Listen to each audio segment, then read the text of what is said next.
नमस्कार, मैं डॉक्टर प्रीति उषा हूँ और आज हम ओआरएस या ओरल रिहाइड्रेशन सॉल्ट के बारे में बात करेंगे। आज हम ओआरएस के बारे में पूरे डिटेल में जानेंगे कि ओआरएस है क्या, यह कितने तरह का होता है, शरीर में कैसे काम करता है, क्या कोई स्पेशल दिवस भी है जो केवल ओआरएस के लिए मनाया जाता है, इसके प्रति जागरूकता फैलाने के लिए। अगर बाज़ार में अवेलेबल ओआरएस के पाउडर पैकेट हमें मिले तो उसे घर पे कैसे तैयार करते हैं, और हमें अगर उपलब्ध ना हो तो घरेलू चीज़ों से हम घर पे ओआरएस कैसे बनाएंगे, तथा डिहाइड्रेशन या डायरिया में कितना कितना ओआरएस हम बच्चों को दे सकते हैं। हम सब ने ओआरएस के बारे में सुना है, लेकिन बहुत कम लोगों को इसके बारे में पता है। ओआरएस एक ग्लूकोज इलेक्ट्रोलाइट फॉर्मूला है जो WHO और यूनिसेफ के द्वारा दिया गया है। ओआरएस का उपयोग सभी प्रकार के डायरिया में किया जाता है और इसका उपयोग किसी भी उम्र वर्ग यानी कि सारे उम्र वर्ग के लोगों में निर्जलीकरण के समाधान के लिए किया जाता है। बाज़ार में यह पाउडर के फॉर्म में, सैशे में या फिर लिक्विड फॉर्म में अवेलेबल होता है और हाँ, इसे घर पर भी घरेलू सामान से बहुत आसानी से बनाया जा सकता है। अब हम जानेंगे कि ओआरएस काम कैसे करता है। ओआरएस में जो इलेक्ट्रोलाइट और शुगर का कॉम्बिनेशन होता है वह आंतों से पानी और इलेक्ट्रोलाइट के एब्जॉर्प्शन को स्टिमुलेट करता है, जिससे कि यह डायरिया या फिर वोमिटिंग के द्वारा हुए डिहाइड्रेशन, जिसमें कि इलेक्ट्रोलाइट और पानी की कमी हो जाती है, को पूरा करने में सक्षम होता है। हम सभी जानते हैं कि डेवलपिंग कंट्रीज लाइक इंडिया में इन्फेंट्स और छोटे बच्चों की मृत्यु का एक प्रमुख कारण डायरिया है और हमारे पास ओआरएस के रूप में एक बहुत ही लो कॉस्ट इंटरवेंशन अवेलेबल है।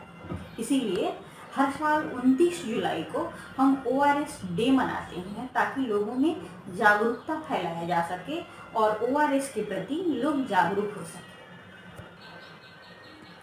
ओआरएस कई तरह के होते हैं, जैसे कि standard WHO ORS, low osmolarity या reduced osmolarity ORS, super ORS, rice based ORS और रिशोमॉल।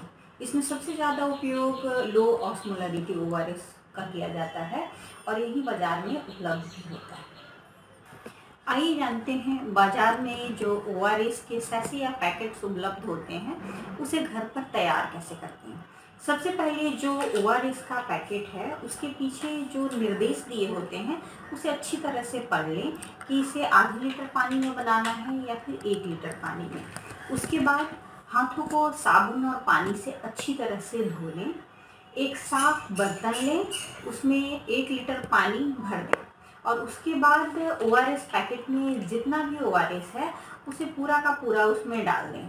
एक साफ चम्मच लें और उसे अच्छी तरह से तब तक मिलाएं जब तक कि उसमें कोई भी पाउडर ना रहे। अच्छी तरह से मिला लें और उसके बाद बच्चे को पिलाने के पहले थोड़ा सा चखकर देख लें। इसका स्वाद कुछ कुछ आंसू जैसा होना चाहिए। अगर यह बहुत ज़्यादा मीठा या फिर नमकीन है तो यह ठीक नहीं है, आपको फिर से तैयार करना पड़ेगा। ये जो ओआरएस आपने तैयार किया है इसे ढककर रखें और 24 घंटे के अंदर इसका उपयोग कर लिया जाना चाहिए ताकि इसमें किसी तरह का बैक्टीरियल कंटेमिनेशन ना हो। और ओआरएस को आप दूध या फिर किसी भी तरह का फ्रूट जूस या सॉफ्ट ड्रिंक या सूप में नहीं मिलाया जाता है, इसे सिर्फ और सिर्फ पानी में बनाया जाता है।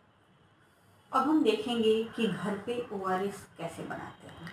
घर पे ओआरएस बनाना बहुत ही आसान है और इसके लिए केवल पानी, चीनी और नमक की ज़रूरत होती है। आप हाथों को अच्छी तरह से धो लें और एक साफ बर्तन लें, उसमें पीने का पानी डालें 1 लीटर और उसके बाद उसमें 6 चम्मच भरकर चीनी डालें और आधी चम्मच नमक डालें। पानी और चीनी और नमक को एक साफ चम्मच से अच्छी तरह से मिला लें। आपका ओआरएस का घोल तैयार हो गया। और अगर आप चीनी की मात्रा ज़्यादा डाल देते हैं तो यह ज़्यादा सुगरी हो जाएगा और यह डायरिया को और ख़राब कर सकता है। अगर नमक की मात्रा ज़्यादा हो गई तो यह बच्चे के लिए हानिकारक हो सकता है।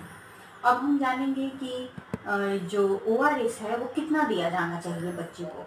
सबसे पहले हमें बच्चे को ज़्यादा से ज़्यादा पीने के लिए इनकरेज करना चाहिए। और अगर 2 साल से कम का बच्चा है तो हर एक डायरियल स्टूल के बाद 1/4 या फिर हाफ कप ORS दिया जा सकता है। आप चाहें तो हर एक 1-2 मिनट में 2 से 3 चम्मच ORS उसको पिलाते रहिए। अगर 2 साल से ज़्यादा का बच्चा है उम्र का, तो आप हर एक डायरियल स्टूल के बाद आधी से 1 कप ORS उसको दे सकते हैं हर एक डायरियल स्टूल के बाद। और हर मिनट भी उसको पिलाते रहें जितना वो पी सकता है। अगर बच्चा ज़्यादा ORS लेना चाहता है तो आप ज़्यादा भी दे सकते हैं, इसमें कोई हानि नहीं है, कोई परेशानी नहीं है। अगर बच्चा ORS पीना बंद कर देता है और डिहाइड्रेशन के सिम्टम्स खत्म हो जाते हैं, लक्षण खत्म हो जाते हैं, इसका मतलब डिहाइड्रेशन पूरा हो गया है और ज़्यादा ORS देने की ज़रूरत नहीं है। बच्चा अगर माँ का दूध पीता है तो माँ का दूध पिलाते रहें और ORS भी देते रहें। डायरिया के केस में ORS के साथ साथ जिंक भी दिया जाता है। इसमें क्या होता है कि 6 महीने से कम के बच्चे को 10 मिलीग्राम जिंक का टेबलेट डेली दिया जाता है और 6 महीने से ज़्यादा के बच्चे को 20 मिलीग्राम का जिंक टेबलेट डेली दिया जाता है। ये था ORS के बारे में। अगर आपको ORS से संबंधित कोई भी प्रश्न मन में उठे तो आप कमेंट बॉक्स में लिख सकते हैं। आज के लिए इतना ही, धन्यवाद।